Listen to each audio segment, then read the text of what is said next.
we're going to finally get back to algorithms, right? Enough of this math and geometry, and let's get back to some actual computer science. Today's topic is algorithms for linear programming. I should say, I've got one more duality example in the notes. We looked at shortest paths, we looked at max flow. There's a min-cost flow duality example in the notes that I encourage you to look at. I don't expect to have time to cover it today, but it's pretty self-explanatory. So today's topic is linear programming algorithms.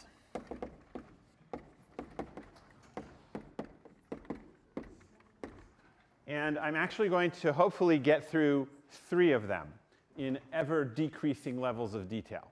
So we're going to spend a bunch of time talking about, and this also follows the chronology. So we're going to take a relatively detailed look at the Simplex algorithm, which was developed in the 40s. And then, let me sort of write that up. Then we're going to talk about ellipsoid from the 70s. And then we'll talk about interior point, which came out in the 80s. And each of these was very important and is still relevant today. It's not like one has been superseded by the others. Let's see. Do I have some notes on this? I probably do. All right. So Simplex is certainly the easiest to understand and also the easiest to present. It has some drawbacks that I'll get to later. So to talk about the Simplex algorithm, I'm going to assume, without loss of generality, that I have a standard form, ax equals b, and x greater than or equal to 0. Now, as we all know, or sorry, that's actually all I need for the moment. But now I'm going to simplify this a little bit more. I'm also going to assume, without loss of generality, that A has full row rank, which is to say that no row of A is a linear combination of any other row of A. Why is this a simplification without loss of generality? Suppose that there is a row that is a linear combination of some other rows.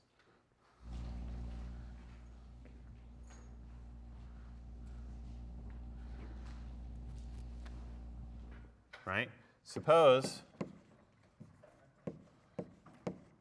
that A sub L is equal to some sum of lambda I AIs in this matrix. Yeah?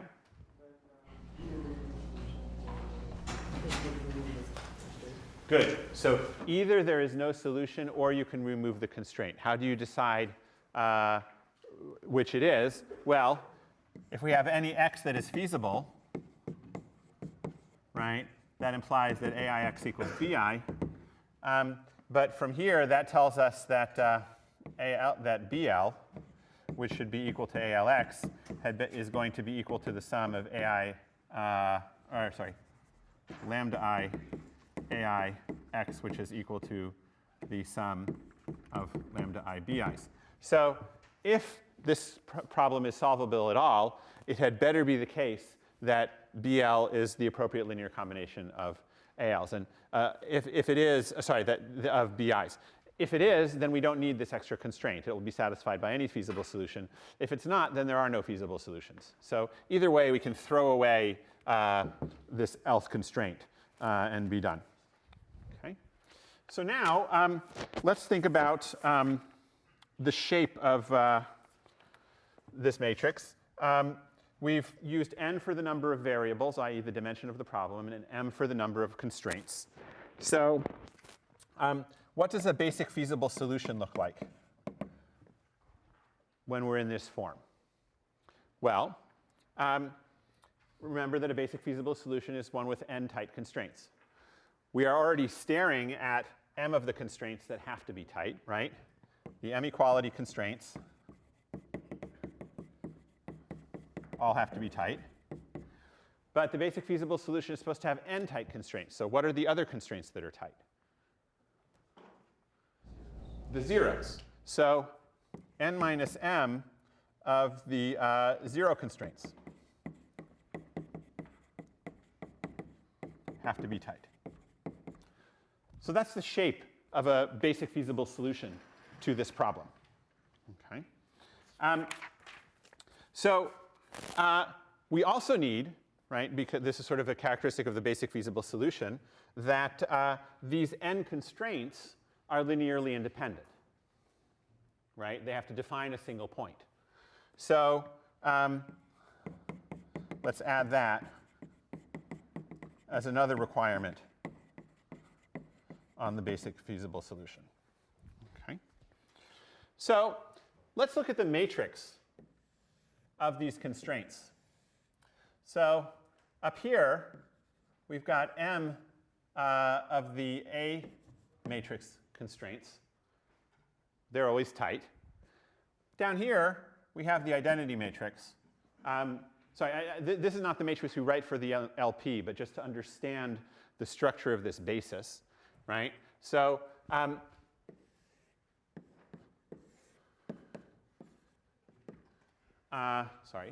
B is up here.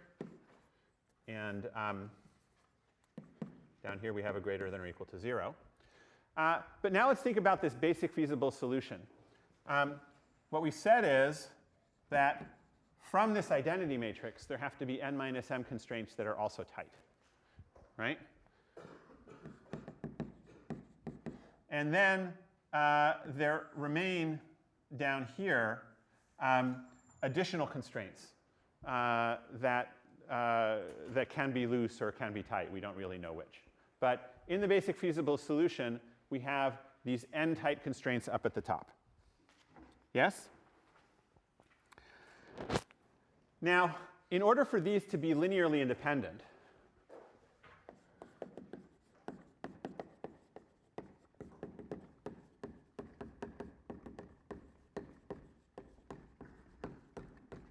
instead of the I over here, let me write the identity matrix itself. Okay. That says we have a square matrix up here, right? And all of the rows are linearly independent in this square matrix, this n by n matrix. Okay. Well, equivalently, and we said this back in the very first lecture, this n by n matrix has to have linearly independent columns. Right? Having the matrix have independent rows means the matrix is invertible, and that equivalently means that you have to have linearly independent columns. Right? So if we look at this as a matrix with linearly independent columns,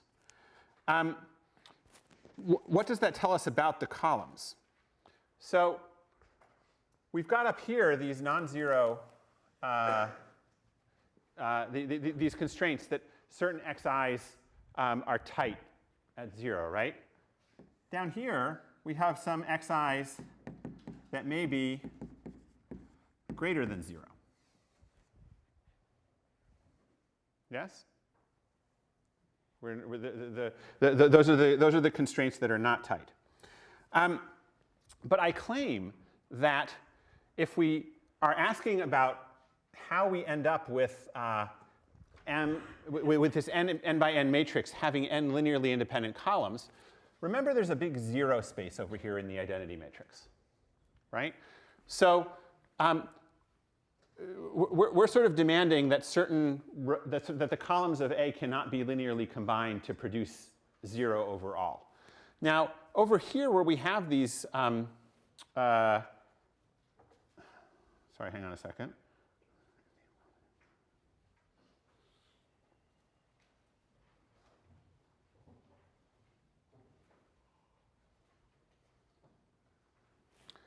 Oh, wait, oh yes, this is n minus m. Right, so in order to prevent sort of bad linear combinations of this n by n matrix from happening, well, down here where we have the tight x's, we also have these 1s, right? And there's no way to combine these 1s to produce a 0 vector.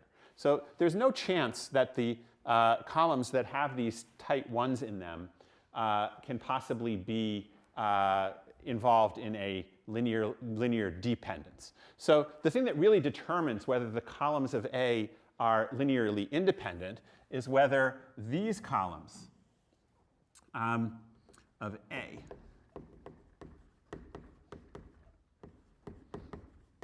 are linearly independent, right? It has to be the right. In order for this n by n matrix to be linearly independent, it means that this m by m part of matrix A has to be made up of linearly independent columns, right? Because there's all zeros down here, and so if there's some way to combine these columns to get a 0, then you can get a 0 out of the n by n matrix. Is that clear? All right. So we can say that we have a basic feasible solution if and only if the m columns of A that include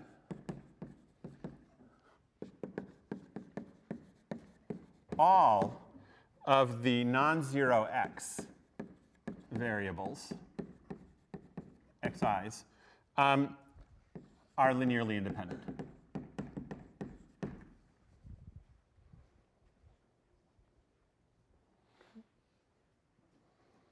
So has everybody followed that derivation? Because this is what we're going to be focusing on as we look at the simplex algorithm, is that there is this set of m columns of A that cover all of the non-zero x's and are themselves linearly independent.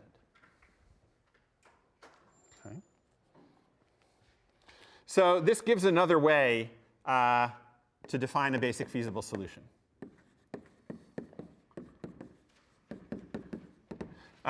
Namely, AX equals B, and also there are m linearly independent columns of A that include all of the xi that are greater than 0. Now, this set of m linearly independent columns is called a basis. Okay, and the simplex algorithm works with these bases. Okay. And the corresponding set of columns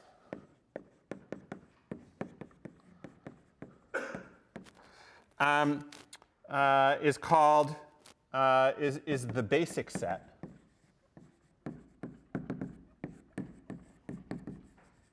And the others are called the non-basic columns. And I'll denote them by n. Okay.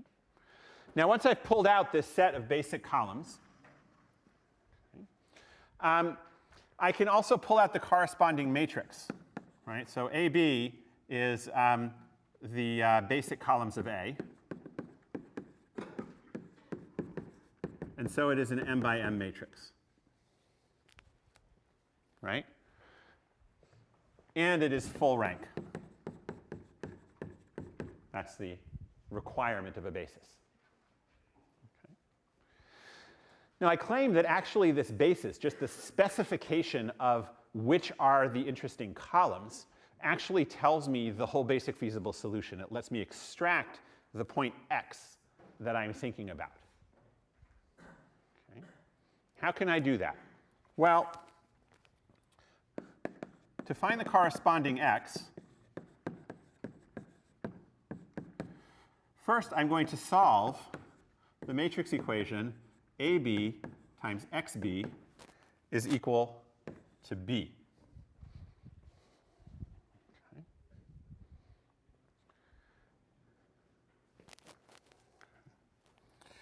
Okay. And then I'm going to set the other non-basic variables equal to 0.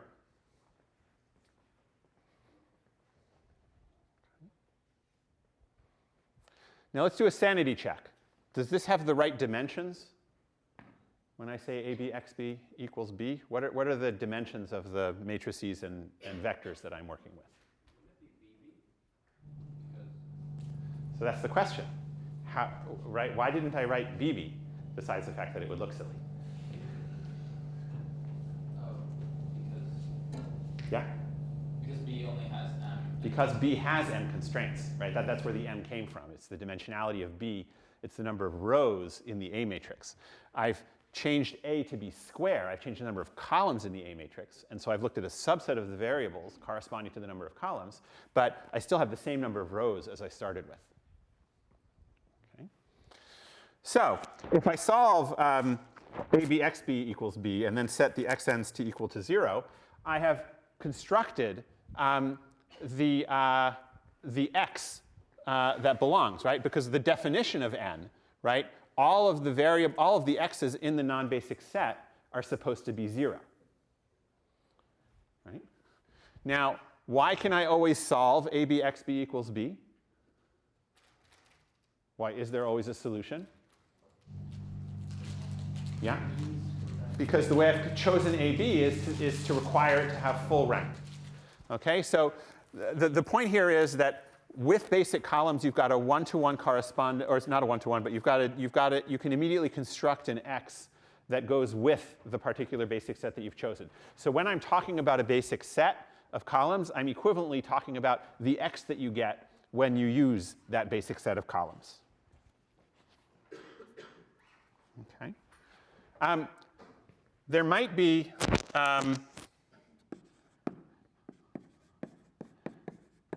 several x's that work. Or sorry, several bases that produce the same x. So it's not a one-to-one association, but for every basis, there is at least one x that comes out. And this operation of finding the x that corresponds to a basis is sort of the basic step in the simplex algorithm. Okay. So to summarize,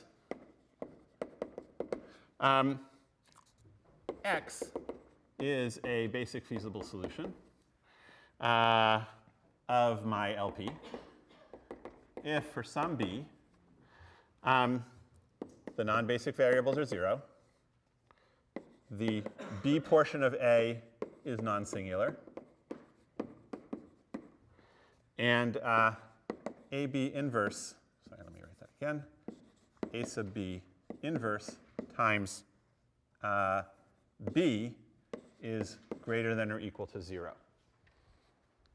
Okay. This is saying that x is a feasible solution, right, that it satisfies the constraints. And this is saying that xb, right, which is what this is equal to, is greater than or equal to 0, because those are the inequalities in the linear program. Okay. So far, all that I've really done is transformed the linear program's presentation. Right? I've said you focus on this basis B. That's just because this representation is what is convenient for describing the simplex method. So now let me sketch out the simplex method. Simplex is basically a simple greedy algorithm. Okay? You start at some BFS. And if it is not the optimum, you move to a different one.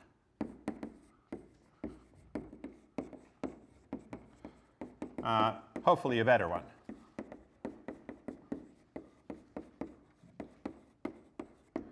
Now, how do you move? You do so along an edge of the polytope. Okay. Now, what does moving along an edge of the polytope correspond to? Well, if we go back to our good old Blackboard linear program where we only work in 2 dimensions, right? A vertex here corresponds to an intersection of 2 linear constraints, right? So what I'm going to do is drop one of the constraints and move to a neighboring vertex that has one different constraint. Okay, so I'm going to take out one constraint and put in one different constraint. And the shared constraints define the line along which I'm moving, and the new constraint defines the new endpoint of the line, where I stop. Okay? So what I'm going to show you using this basic representation is the algebra behind doing that.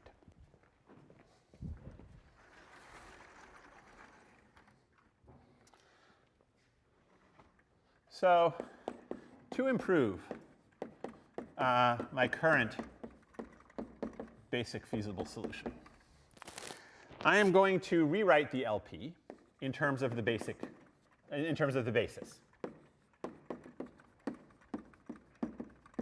Namely, I say that I want to minimize CBXB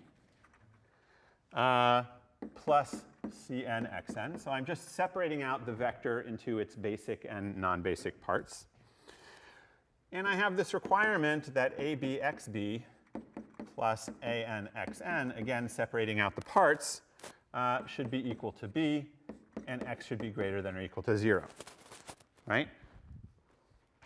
Now, I've picked a B. There is a current basic feasible solution that I'm thinking about, but this is a specification that is correct for all x's. It just says break the coordinates into two groups. Think about the two groups separately. Okay. But now we're going to use our definition or our structure of the basis. So for the current x,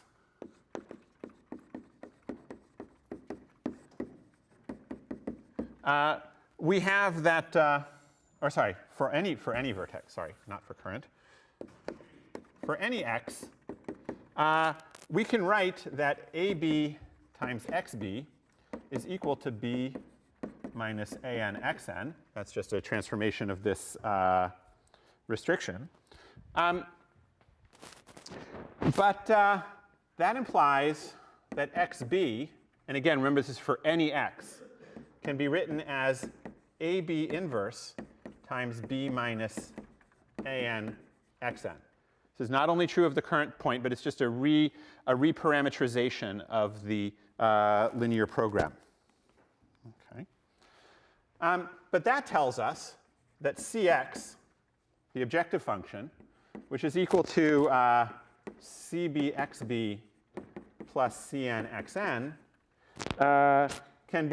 I can plug in this value for xb and find out that it is equal to CB times AB inverse times B minus ANXN plus CNXN. And now if I separate this out, I have CB AB inverse B, which is a constant, plus Cn minus Cb times AB inverse times An times Xn. Okay. What's the use of this transformation? What has changed in this representation from the representation that I started with?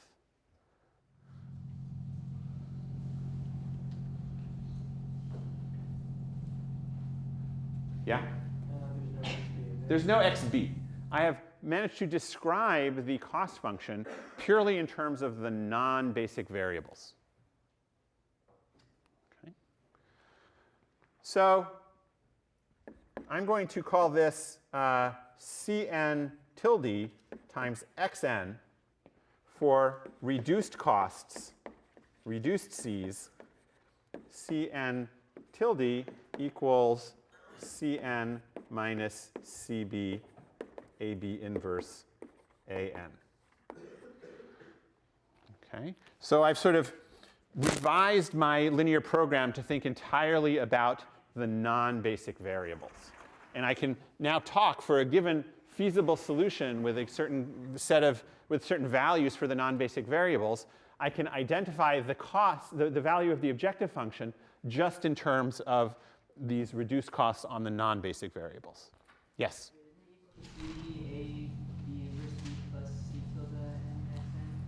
The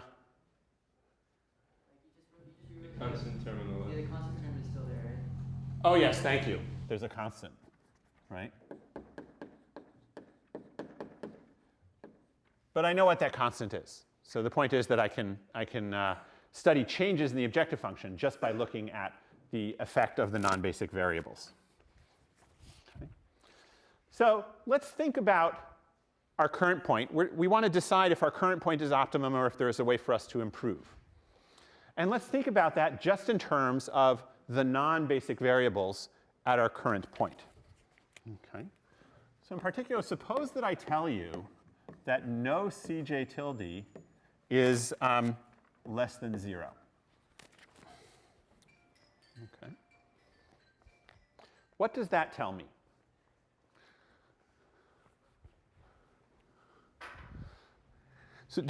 So let's look back. What is true of all of the non-basic variables at my current point? What is their value?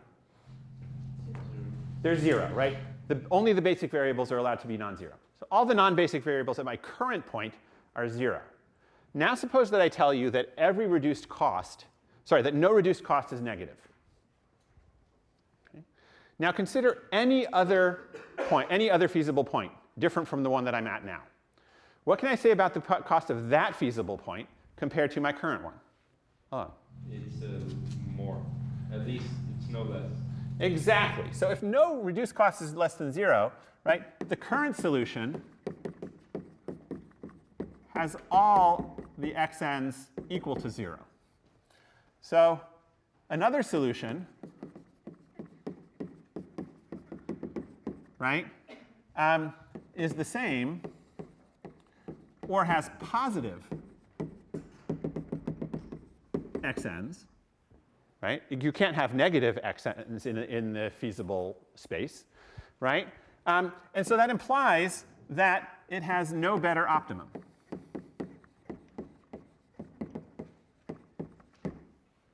Right?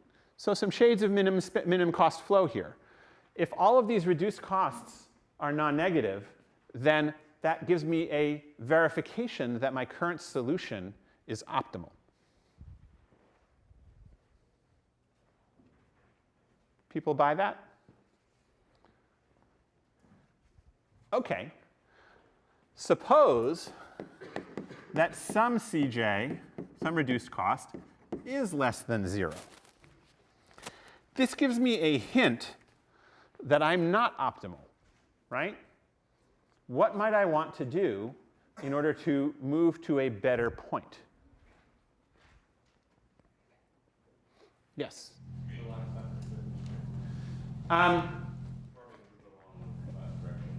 Exactly. Move in what direction?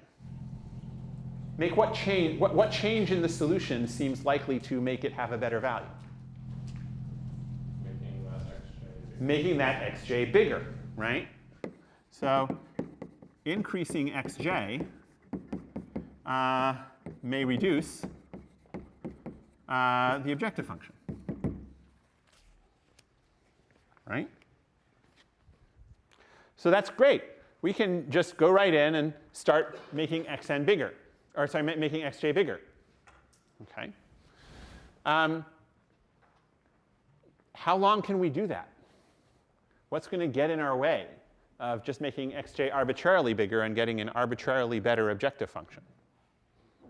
Some of your xb variables might end up being negative. Right. So the limitation is that we have now got xb as a function of xn. So if I change xn by increasing one of these xj variables, I have to look at how xb changes, right? In a sense, the xn are my degrees of freedom. I can change each xn however I like, right? And I have this cost function which is defined in terms of the xn's. So I change the x's, I get a new cost. Change the x's, get a new cost. But I have to remember that as I'm changing the x's, that the way I've changed the basis on the problem, in a sense, is that the xb's are now functions of the xn. So I have to update the xb's, right? So I can only increase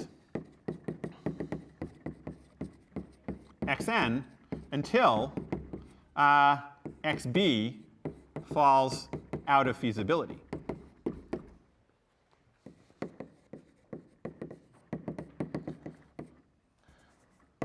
So what is going to be my signal that I can't go any farther than the current x, right? I'm increasing xn, xb is changing in consequence. What's going to be the signal that I have to stop increasing xn? Why can't xb keep going?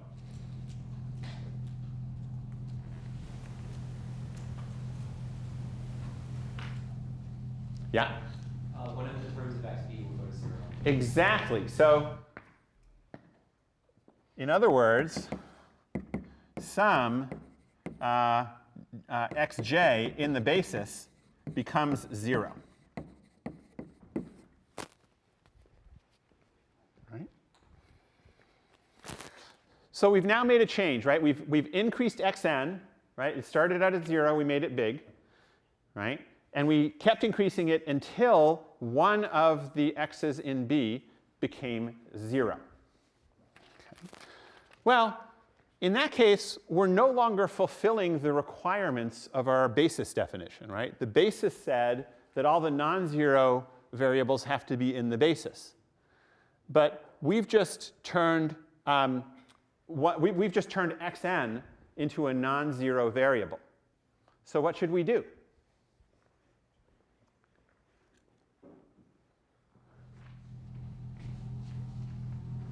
Sorry, let me call this xi so that we can have a distinction between the xj that we are increasing and the xi that we are decreasing to 0. What should we change to recover our requirements for a basis? Yes? So xj should now go the lambda, and xi should go into the Exactly. So what we do is, let's see, did we? Yes. So, only I think you said it backwards, right? So what we're going to do is move xj, which is now non-zero, to the basis set B, and move xi, which is now 0, to n.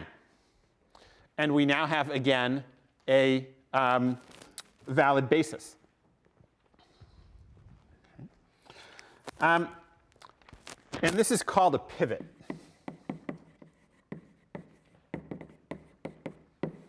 Which is the basic step of the simplex algorithm. Okay. Now looked at another way, right, going back to this picture, right? So I was in this place which had a constraint. I can't draw a standard form LP on the board. It's too, there aren't enough dimensions. But essentially, I was at this constraint where I had xj tight, right? I loosened xj. I started increasing it until xi became tight. So I was moving along this line where all of the other where all of the other constraints stayed where they were, and just replacing the tightness of one constraint for the tightness of a neighboring constraint. So people see the sort of connection between the algebra and the geometry?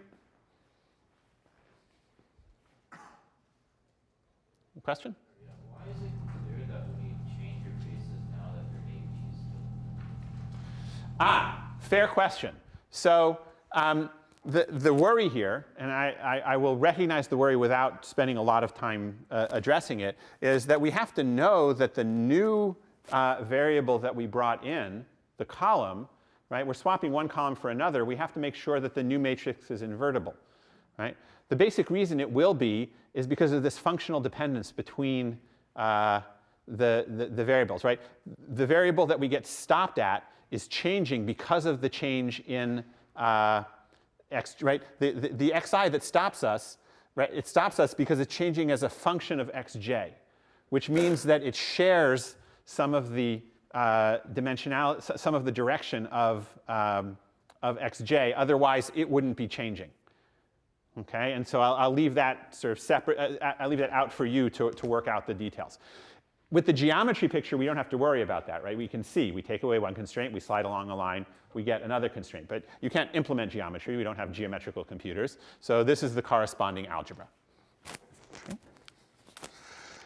All right, so that's the simplex algorithm. We just keep pivoting until we can't improve our objective function. And at that point, we're at the optimum. but there's some details. Okay, there's always details when you're implementing things.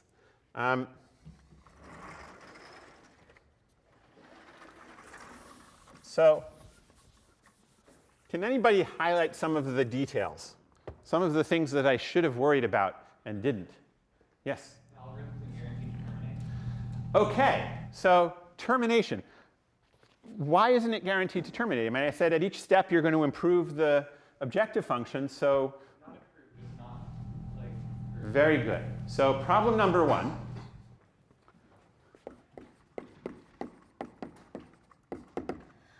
Is that maybe this variable, which I called xi,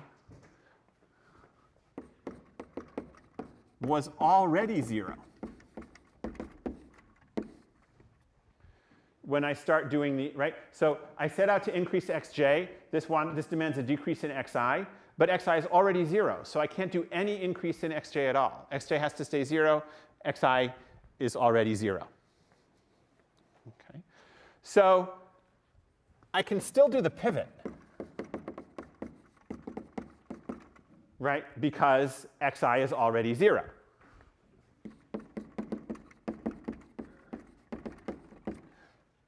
And so that pivot does change the basis, but it doesn't change the objective value.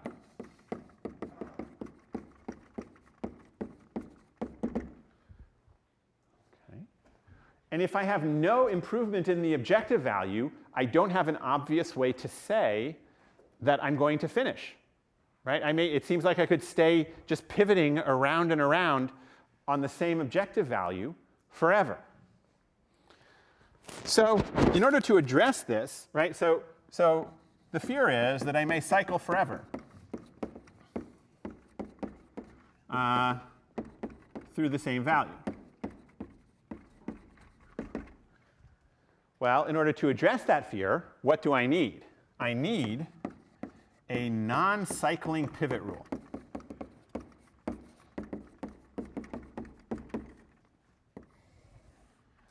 If I give you a pivot rule for which two variables do you consider for pivoting, right? If I give a rule that guarantees that you will never come back to a basis that you were at before, then I'm fine, because there are only finitely many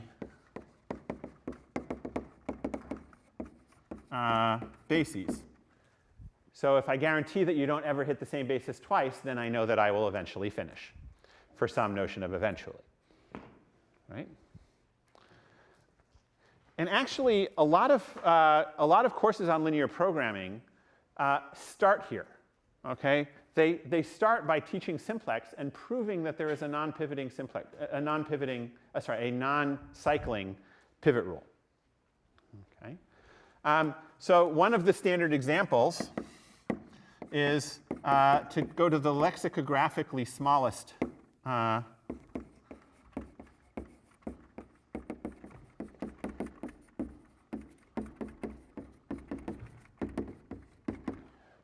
if you sort of consider the variables with their indices, and you always take the smallest indexes that you can pivot, it's possible to prove that that is a non-pivoting rule. It will never come back to the value that it came to before.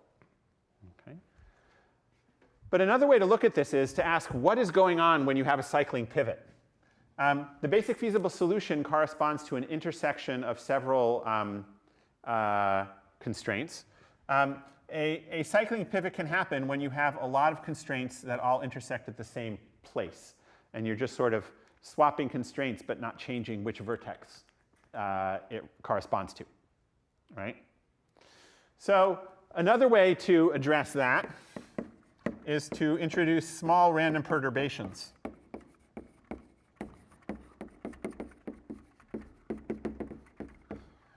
Okay, if you change every constraint by a tiny epsilon, right, you can essentially guarantee that no two vertices have the same, that there are no degeneracies, right? That every vertex is defined by exactly n intersections, right? And you also guarantee with that no two vertices have exactly the same value of the objective function. And so once all of your vertices are distinct and have different values, then you can just immediately claim progress using Simplex. Okay. Good. Other problems.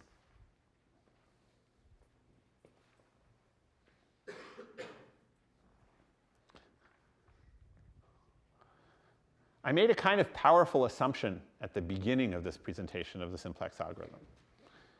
I said, well, you take your current vertex and you pivot to get to another vertex. So what am I assuming for starting this algorithm?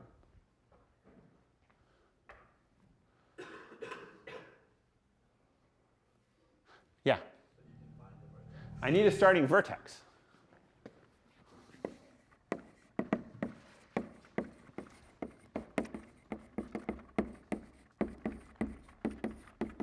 Okay, fine, you say. That can be any old vertex, right? I don't need the optimum vertex. And surely finding just some vertex to start with is no problem. Is that true? So suppose I just give you the task of finding a vertex in a polytope. How much easier is that than optimizing over the polytope?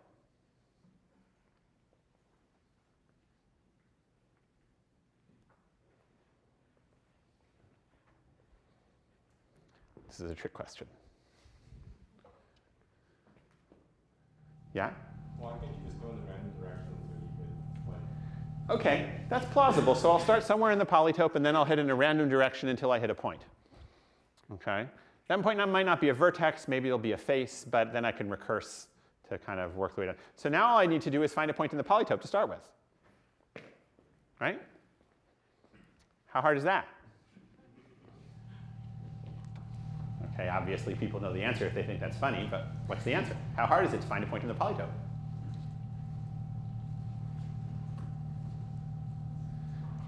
Yeah? You can say maximize 0 times x. Yes? And it's just as hard as optimizing. Well, no, so actually, technically, what you've shown me is that if I can optimize, then I can find a point in the polytope. That doesn't that's a reduction the wrong way. It doesn't prove anything about finding a point in the polytope being hard.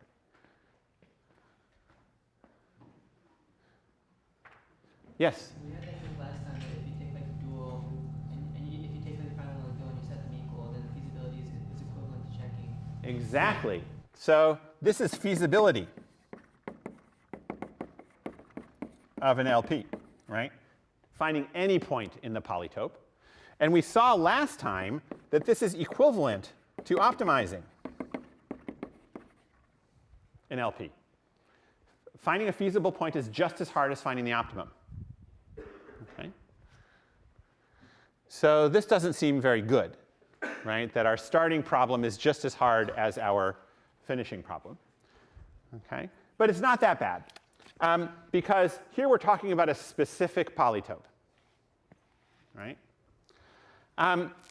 So while it's true that optimizing in general is as hard as feasibility, there are certain polytopes where it is easy to do feasibility, even though it is hard to do optimization. So the way you solve this problem is by optimizing over a different polytope.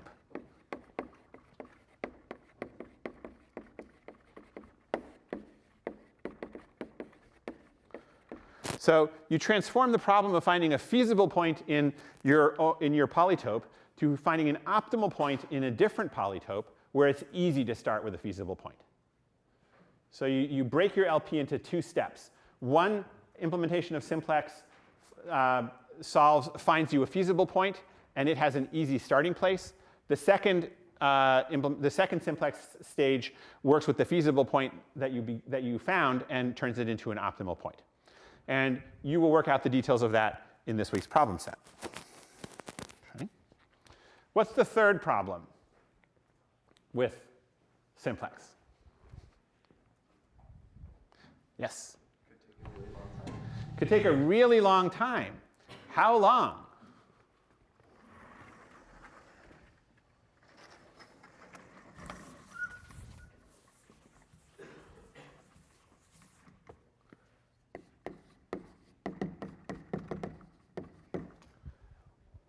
How long can Simplex take?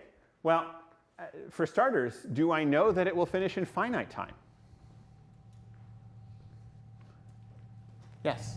Yes, because every time you're improving your objective, and there's only finitely many vertices. Right, well, so that's true if I use one of my tricks, but more generally, as long as I have a non-cycling pivot, I know that I'm only going to visit each vertex once.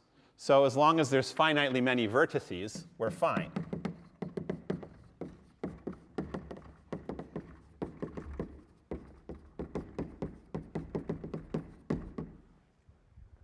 Right? Okay, but how many vertices might there be? Well, it's you know, something like n choose m or m choose n or n plus m choose m. I don't remember, but it's big, right? So we've got we need to take n constraints. We have a total of m plus n constraints. So there's an awful lot of possible vertices in this polytope. Right? Now, you might hope that Simplex is too smart to visit all of them. Right? But it turns out that's not true. There's been a whole line of work that shows how to mess with Simplex. Okay? There's a famous construction called the Klee-Minty cube. The Klee-Minty cube is basically an n-dimensional hypercube, which has been slightly twisted to move all of the corners out of, right? So a hypercube is very degenerate. All of the corners have exactly the same coordinates, roughly speaking. So you twist it a little bit so everything is different. And you can really control that twist in wonderful ways. So for example, the best pivot rule, the one that improves the objective by the most, by the largest possible amount, visits all the vertices of this Klee-Minty cube.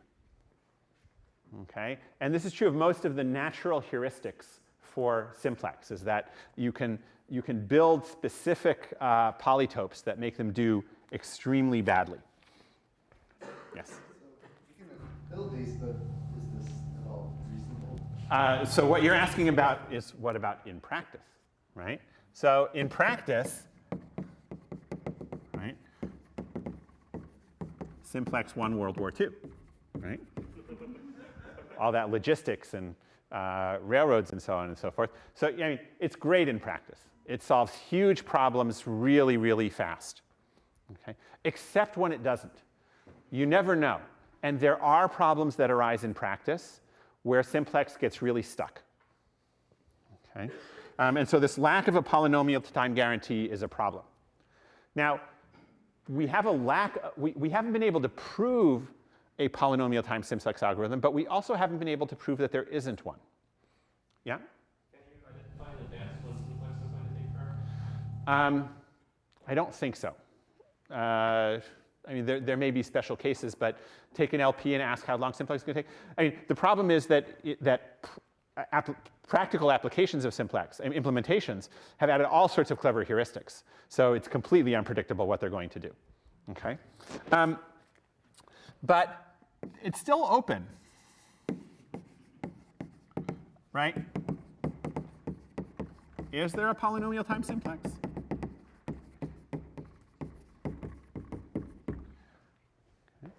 Sadly, the best known lower bound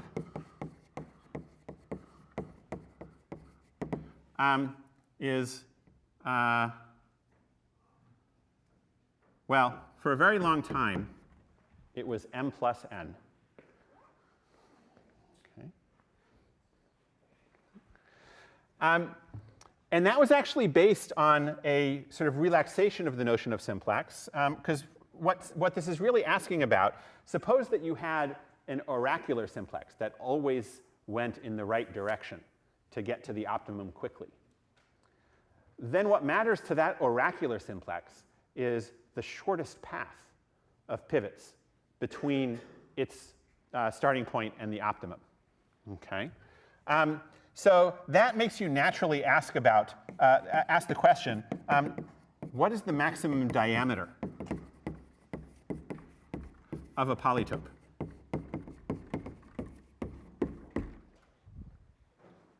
Okay. If you had an oracle simplex method, then it would always trace out the diameter of the polytope. And if we can show that the maximum diameter of a polytope is small, then maybe we can say something nice about it opens up the possibility of having a good simplex algorithm, right? You still have to find that short path, but if there wasn't a short path, then you'd really be in trouble, right? So the Hirsch conjecture sat around for a long time and said that the maximum diameter was m plus n. Okay. To everyone's great surprise, in 2010 it was disproved. Somebody gave a polytope, Santos gave a polytope that had diameter 1 plus epsilon times m plus n. It's just on the end. Sorry, 1 plus epsilon m. That's a good, sorry, I think it's actually m. Let me say it this way, 1 plus epsilon times Hirsch. Okay. So it's not quite as simple as Hirsch thought it was, but still all we have is a linear lower bound on the diameter. Okay. Yes? Sorry, how would we define the diameter again? The number of pivots that you need to get from one vertex of the polytope to any other vertex of the polytope. Okay. There's been recent work that has given some nice upper bounds on the diameter of polytopes, including m to the order log n, and also 2 to the n times m. So, vaguely superpolynomial, linear in the number of constraints, but exponential in the number of dimensions. Okay. So there's these special analyses. And actually, there is a linear time simplex for fixed n. So if you're solving a linear program in 2 dimensions or 3 dimensions, then you can achieve a bound sort of like this one. I might show it to you later. Okay. Now, even if we're able to prove a polynomial bound on the diameter, which is a lovely open problem, there's still the question of developing a simplex pivot method that will pursue, or that will achieve that lower bound. Okay. Good. So that's the story of simplex. Any questions about it? Yes? In the time bounds, do you take into account like inverting matrices? Well, so things like inverting matrices, they certainly play a role in the time bounds, but they are polynomial time algorithms for doing that. And so each pivot of the simplex algorithm can be achieved in polynomial time. So if all you care about is polynomiality, then you can ask about how many pivot steps there are, and you're asking the same question. In practice, of course, we care a lot about exactly how polynomial the algorithm is. And again, there's lots of work on heuristics and preconditioners and numerical sensitivity and condition numbers. It rapidly turns into sort of a numerical analysis type of problem to do linear programming in practice. And I've ignored all of that and am talking purely about the combinatorics. Yes? So you mentioned like we have to worry about degenerate vertices where you have many constraints. So since we chose A to have full row rank, how can this sort of happen? I can only visualize in 3 dimensions. You have the square pyramid in 3 dimensions. The top pyramid will be degenerate. That's right.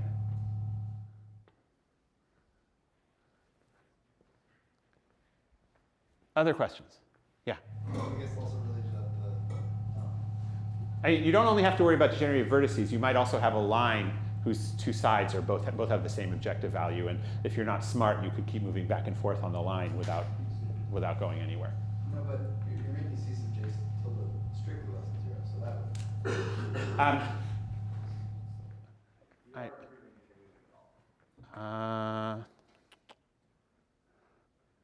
If I'm moving it, but no. So this is actually, thank you for pointing that out, because I didn't sort of fully cover all of the, actually, let me see here. If some C sub j tilde is less than 0, you're right. So if I can move, then I'm going to improve things. So the only problem is when I have a degeneracy that prevents me from moving in all of the negative CJ directions, and this can happen as we just discussed about the pyramid. Okay, let's take a quick break, and then I will, well, I'll use the break to figure out what I'm going to teach you next.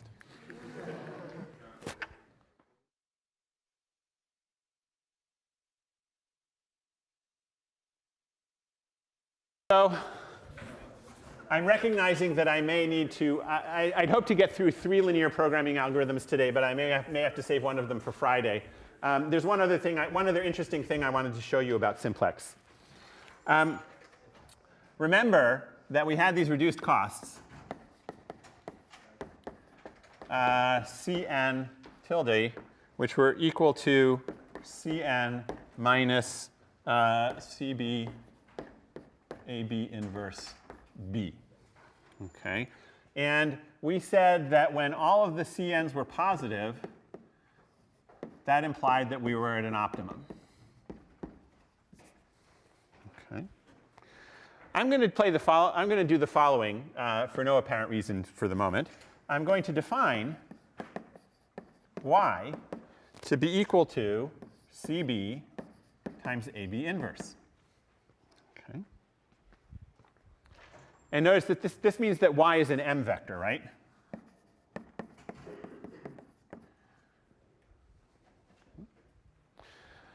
Now, of course, that means that YAB is equal to C. What? Sorry, CB. Okay. Now, we also have these non-negative reduced costs, right? So if we go up here and plug in, right here I said y is equal to CBAB inverse. Here's y, right? So I've said these are non-negative. In other words, Cn minus YB is non-negative. Okay? So that means that Cn, or that y a sub n, is less than or equal to Cn, just by the definition of the reduced costs. If I combine these two things, then that tells me that ya is less than or equal to c. What does that mean? Where have we seen ya less than or equal to c pop up when we were working on an ax equals b problem? Yeah? Dual. This is the dual, right? So what we've said is that y is dual feasible.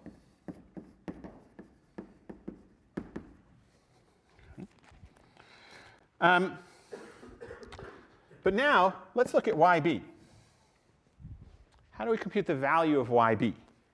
Well, that's just cb times ab inverse times b, right? But remember that ab inverse times b was xb. So this is cb times xb.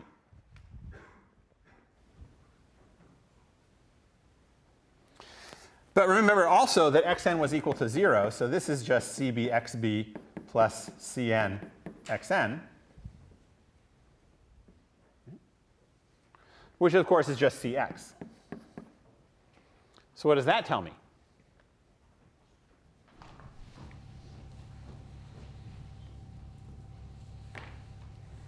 Right? I've now showed you that yb is equal to cx. What does that mean? It means it's optimum.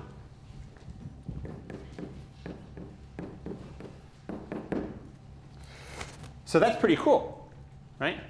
Just from the optimality of the simplex, right? When we're at an optimal point in the simplex algorithm, we can read out the dual. Right? More generally,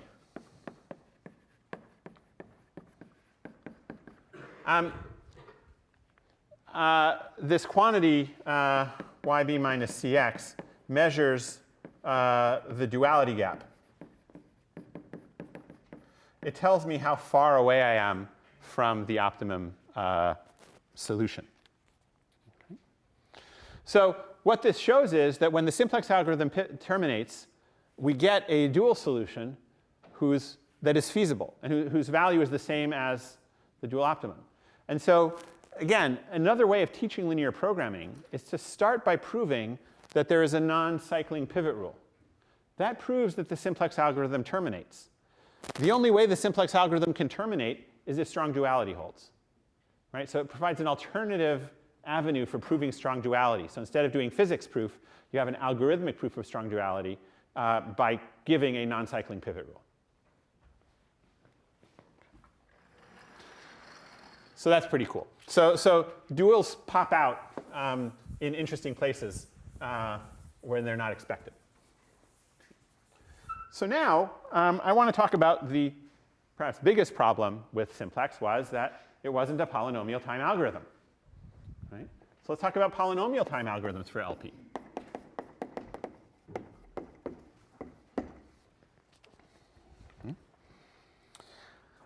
So the breakthrough here was by Kachin in 1979. He showed that, yes, you can solve linear programming in polynomial time by giving something called the ellipsoid algorithm. The ellipsoid algorithm is pretty freaky, as we will soon see. The way that it works, it's a feasibility algorithm.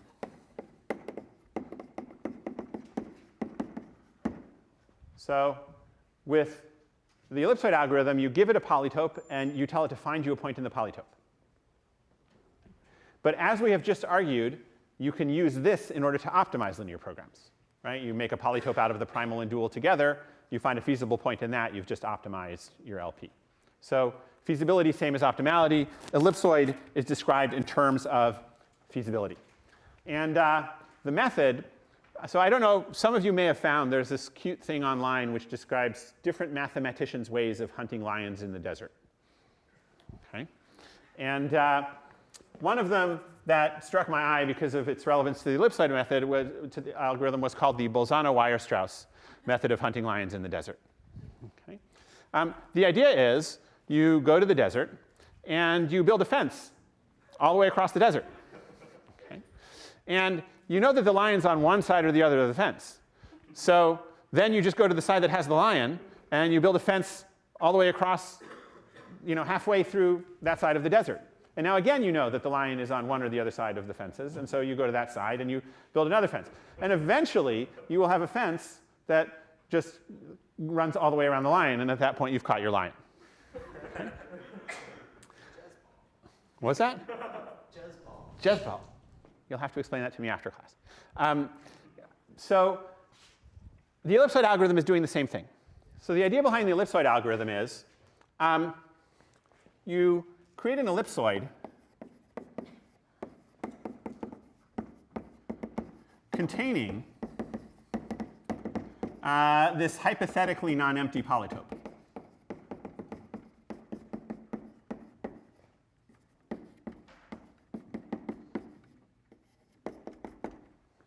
Okay. And now you guess a point in the ellipsoid.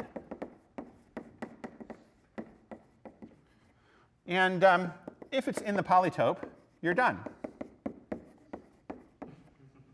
You found a point in the polytope. If not, you're going to make a smaller ellipsoid.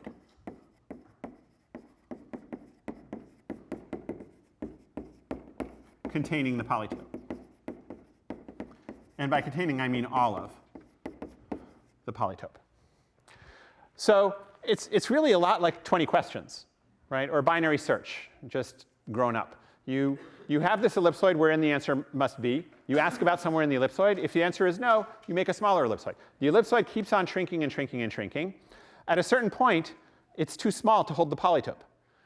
And before that happens, you have to find a point that's in the polytope, because otherwise you would have to, if you never found a point in the polytope, you would keep shrinking the ellipsoid until it was inside the polytope. Okay. So the details are, how do you make this smaller ellipsoid? Well, actually, the first question is, what is an ellipsoid? Nobody asked me this question. I guess you all know what an ellipsoid is, right? So an ellipsoid is just an ellipse, but mathematicians like fancy names, right? So we know what an ellipse is, right? It's just a squashed circle, right? And an ellipsoid is just a squashed high-dimensional sphere. Okay? So literally, you take a high-dimensional ball, and then you apply linear transformations that change the size of it in different directions. Okay? But under a linear coordinate transformation, it's just a ball. Okay? And actually, it's useful to think about the ellipsoid algorithm in those transformed coordinates, where your current ellipsoid is a ball, and you want to find a point in the polytope or else shrink the ellipsoid. So the way you're going to do that is, right, you've got this ball, and what you're going to do is you're going to ask about the center of the ball. Is the center of the ball in the polytope or not? Okay. And here's where if it's not, okay, you're going to be able to discover that it's not because it violates some constraint. Okay. So you will find out that there is some constraint of the polytope, and you're on the wrong side of that constraint of the polytope. So what do you do in order to make a smaller ellipsoid? Well, the first thing you do is you move the constraint so that it runs through the center of the ball. Okay? So we guess a point, we guess the center, and if it's not feasible, we get this separating hyperplane.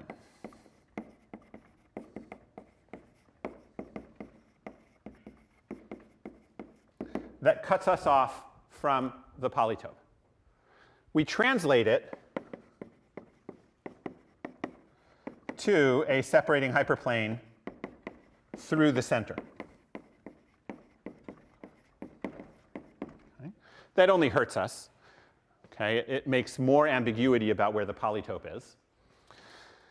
But it still rules out half of the ball, right? It eliminates half of the ellipse, right? We know that the polytope is not on the other side of the separating hyperplane. Okay. So the final step is to build an ellipse that is smaller, but contains the half ball that contains the polytope. Okay, so essentially we're going to build an ellipse that's shaped like this. Okay, we're going to squash it to get rid of half of the ball that we don't care about, and then we're going to have to stretch it in the other directions in order to make up for squashing it. I'll fill in the details of that.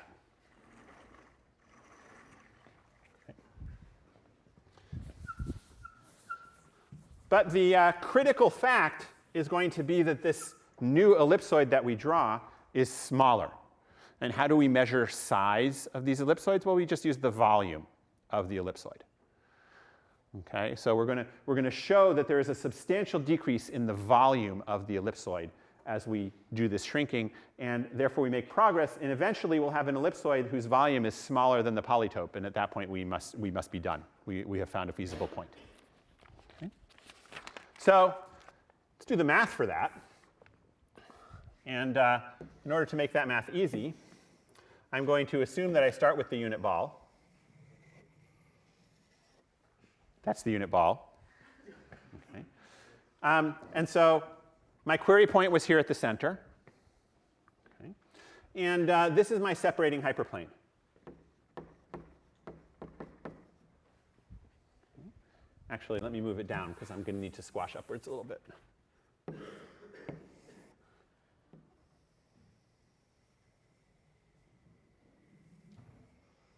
Okay, that's the unit ball.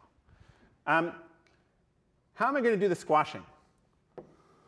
So I want to remove this side of the of the ball. I'm going to pick a new center that is at a distance a towards the side that I want to keep. I'm going to use that as the new center of my polytope, of my ellipsoid. Okay? And then I'm going to draw an ellipsoid that captures the entire half ball. What do I have to do in order to capture the half ball? Well, I'll argue that the sort of most difficult points to capture are the ones at the axes, right? So there's this one sticking out over here, and there's this one sticking out up here, and sort of up, one sticking out up here in the third dimension, and so forth. Okay? So I'm going to need to draw an ellipsoid that has this point that's out here. It's also going to have this point, but I can throw away a lot of what was over here. Okay? And so in order to avoid delving into too much math, I'm going to describe this as a squash in the x direction, followed by a stretch in each y direction. By each y, I mean, this is the one special axis along which I'm squashing, and I have to stretch it on every other dimension in order to capture all of the things. If I just push it, if I just squash it this way, then this point will no longer be covered by the squashed ball, right? It will fall out. So after I've uncovered those points, I need to stretch in the y direction in order to cover them back up. So the question is, how does the volume change when I squash? So, and stretch. So you'll notice that in this direction, I've kind of pushed, I want to sort of push the circle center by a distance of a, right? So I claim that the squash is going to decrease the volume by a 1 minus a factor. Right? The other part of the question is, after I've done that, after I've squashed, how much do I need to stretch in the y and other directions in order to recover these points? So if we do a little close-up, okay, what happened was we had this portion of the sphere. We have a distance of a here. And this point was at height 1. But after the squash, this point, which was a to the left, is what is brought in to is brought into here. And so we have a gap that we need to cover. So the question is, how big is that gap? In order to answer that question, I look at how high this point was. So this is a point that was at distance a. That means that the height here is root 1 minus a squared, just by Pythagoras. Okay. So this point is at a height of square root of 1 minus a squared, which is approximately 1 minus half a squared, just by, for small values of a. Right? So if this thing is at a height of 1 minus half a squared, it means that this gap is about half a squared in height. Okay. So I need to, so when I squash, I lose half a squared height in the y direction. And so I need to stretch this ball by a factor of 1 over 1 minus half a squared. Yes? Now, that stretch has to be done in every other coordinate, right? I squashed in one coordinate, so I lost in n minus 1 other directions, I lost a little bit of height. I have to bring back that height in each of the other n minus 1 directions. So I have to do this for n minus 1 other directions. So what does that do to the total change in volume?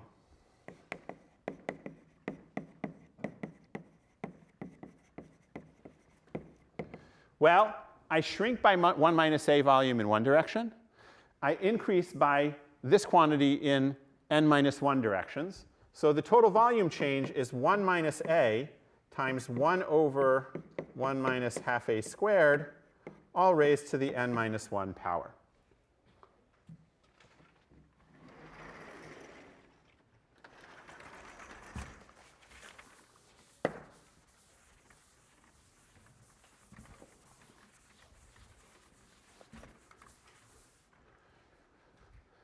So what does that tell me? Well, I can pick A, right? That's under my control. So in particular, if I set A equal to 1 over n, then the total volume change is 1 minus 1 over n times 1 minus 1 over 2n squared to the n power, right? But conveniently, right, n squared is a lot bigger than n. And so this is really, I can Taylor expand this and get 1 minus 1 over n times 1 minus 1 over 2n.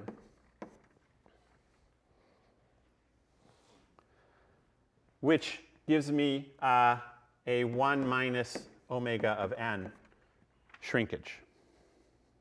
Sorry, omega of 1 over n.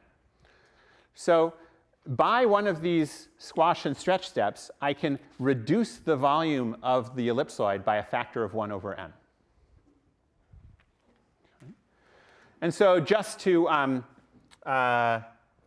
sort of get n out of the picture, or to move n, sort of n iterations of this shrink the ellipsoid by a factor of 1 minus 1 over n to the n, which is equal to a constant. So in polynomial time, I can shrink the ellipsoid by a constant factor. Is this good or bad? Is this enough to give me a polynomial time algorithm or not? Well, the other question that we have to ask is, what can we say about the starting ellipsoid size? And what can we say about the ending ellipsoid size? Right? If these are not too different from each other, then a small number of shrinkages of the ellipsoid will get me from start to finish. So in order to set the starting and ending ellipsoid sizes, well, the starting one is easy. I need to make an ellipsoid that is guaranteed to contain the polytope. How can I make an ellipsoid that is guaranteed to contain the polytope?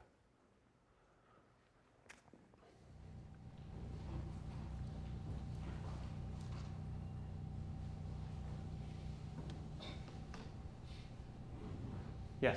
Take an ellipsoid that is big enough compared to the input. Exactly. So here we go back to knowing about the sizes of numbers associated with linear programming, right? The input has some numbers, and we did an analysis that said that the number of bits that you need to represent vertices is polynomial in the size of the input. So we know that you only need a polynomial number of bits to write down the vertices, which limits how big the numbers can be, right? So if you pick a sphere whose diameter is bigger than the biggest possible number that you can write down using a polynomial number of bits, then you know that that sphere will contain the entire polytope, because it contains every vertex of the polytope. So the starting ellipsoid size should be something like 2 to the power of the maximum number of bits in the LP numbers, right? Because then it will be bigger than any possible number in the LP, and it will contain the ellipsoid. It will contain the polytope. The ending size argument is similar, that because this ellipsoid can be made up only of vertices at this level of precision, you can't make a really tiny one, right? You can't bring the vertices close enough together. So using 2 minus maximum number of bits in the LP, that's a lower bound on the size of the polytope. So if I'm shrinking by a constant factor the ellipsoid in each step, how long does it take me to get from this large of an ellipsoid to this small of an ellipsoid? How many iterations? Yeah? Right, so the number of iterations needed is equal to the log of the maximum size divided by the minimum size, which is order of the number of bits in the numbers.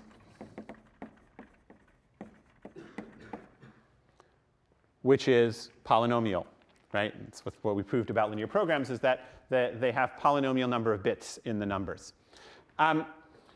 So this is a polynomial time algorithm for linear programming. Critically, it is not strongly polynomial, right? It depends on the number of bits that are coming in the input. We don't know if there's a strongly polynomial algorithm. If there is a polynomial times simplex algorithm, that will be polynomial because it relies only on the geometry of the problem and not on the numbers. Ellipsoid is not that way. But I want to leave you with one other really cool feature of ellipsoid. How did I use the constraints? I said when you're outside of the polytope, you need to be given a constraint that shows that you're outside of the polytope. Notice that that's the only way I access the polytope, is by asking for a constraint that separates me from the polytope. Well, this means that even if the polytope has exponentially many or infinitely many constraints, I can still use this algorithm in order to find a feasible point in the polytope. So one of the powers of ellipsoid is that it does not require you to write down the polytope. All it requires is for you to specify a so-called separation oracle, something that, given a candidate point, tells you a constraint that is violated. And if you have a separation oracle, then you can immediately use ellipsoid to find a feasible point for this polytope that you never wrote down. Okay? And that is extremely powerful. It's used in some of the really deep results in theoretical computer science where it's very expensive or impossible to actually write down the polytope explicitly, but a separation oracle can be constructed. Okay? So on Friday, we'll look at the last algorithm, interior point, and we'll move on to our next topic, which is approximation algorithms.